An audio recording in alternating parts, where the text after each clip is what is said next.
போயிட்டாலும் அவங்கள நம்ம கிட்ட இருந்து தெய்வத்தால கூட காப்பாற்ற முடியாது. நாம நினைச்ச மாதிரி இன்னைக்கு மட்டும் கரெக்டா நடந்தா பாண்டியம்மா இன்னிலிருந்து சறுக்க ஆரம்பிச்சிருவாங்கல்ல. ரொம்ப கரெக்டாக சொன்னீங்க. பேசுகிற மாதிரி பேசி மொத்த பவரையும் உங்கள் பேருக்கு மாற்றிடுறேன். நம்ம பிளான் படி ஒவ்வொரு பேப்பருக்கு நடுவுலையும் ஒரு வெத்து பேப்பரை வச்சு கையெழுத்து வாங்க போறீங்க தானே? ஆமாம் சார், மொத்தமாக 5 பத்திர பேப்பர் வச்சுருக்கேன். அதை பார்க்காம கழுத்து போட்டால் பாண்டியம்மாவோட தலையெழுத்தே மாறிடும்.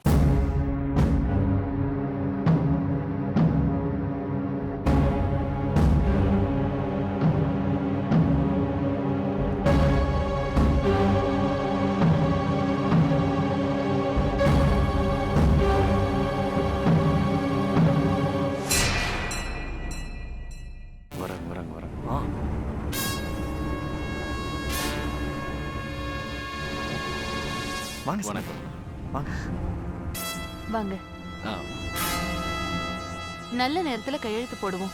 சொல்லுங்க, எங்க கையெழுத்து போடணும்? அம்மா ஒரு நிமிஷம். அம்மா கலைமகளே சரஸ்வதி, பல பேருக்கு படிப்பை தரப்போற காலேஜ் கட்ட போறோம். கூட இருந்து அருள் புரிமா. சரஸ்வதி நமஸ்துய்யம். வரதே காமரூபிணி வித்யாரம்பம் கரஸ்யாமி சித்த பவதுமே சதா. என்ன மந்திரம் அது? சரஸ்வதிக்கான மந்திரம் மேடம். கலைமகள் தானே கல்விக்கு சொந்தக்காரி. ரொம்ப சந்தோஷம். இதுக்குதான் படிச்சவங்கள பக்கத்துல வச்சுக்கணுங்கிறது. தங்கதுரை, நானா ஆடிட்டரை வெறுத்தாலும் நீ இவரை வெறுத்துறாத. நல்ல நல்ல விஷயங்களை சொல்றாரு பாரு. ஆமா சொன்னமா, இதுக்கு மேல நான் ஆடிட்டரை விடுறதாவே இல்ல. நிஜமாவே இவரு ரொம்ப நல்ல நல்ல விஷயமா தான் சொல்றாரு. சும்மாருங்க சார். நமக்கு தெரிஞ்ச நல்லதை 4 பேருக்கு சொல்லணும் பண்ணணும்னு எங்க அப்பா என்கிட்ட சத்தியம் வாங்கியிருக்காரு.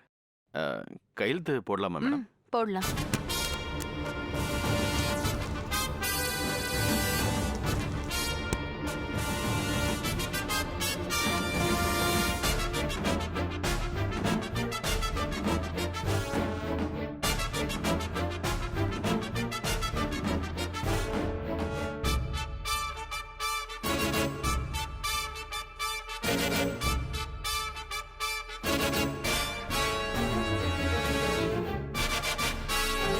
சின்னம்மா,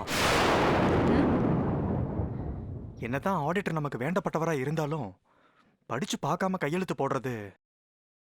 சார் சொல்றது கரெக்டு தானே மேடம்? நான் வேணா ஒன்னத்தையும் படிச்சு காமிக்கிட்டுங்களா? தெய்வத்தை நம்பாதவங்க தான் தேவையில்லாம எல்லாத்துக்கும் பயப்படுவாங்க. நான் தெய்வத்தை நம்புறவன். எனக்கு எதை எப்ப கொடுக்கணும், என்கிட்ட இருந்து எதை எப்ப புடுங்கணும்னு தெய்வத்துக்கு நல்லாவே தெரியும். இங்க புதுசா எதையும் எழுத போறதில்ல. உங்க 2 பேரை நம்பி நான் கண்ணை முடிக்கிட்டு கையெழுத்து போடுவேன். நீங்க பேப்பரை திருப்புங்க.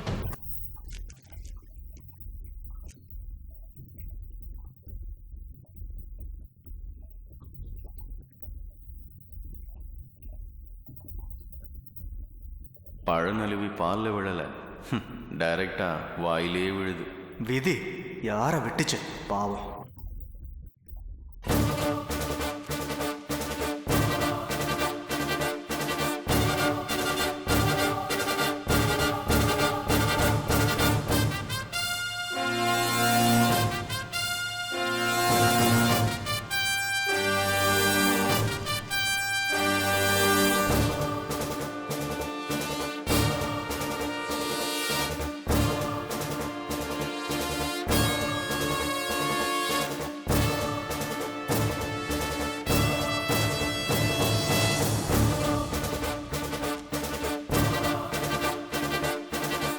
போதும் மேடம், முடிஞ்சது.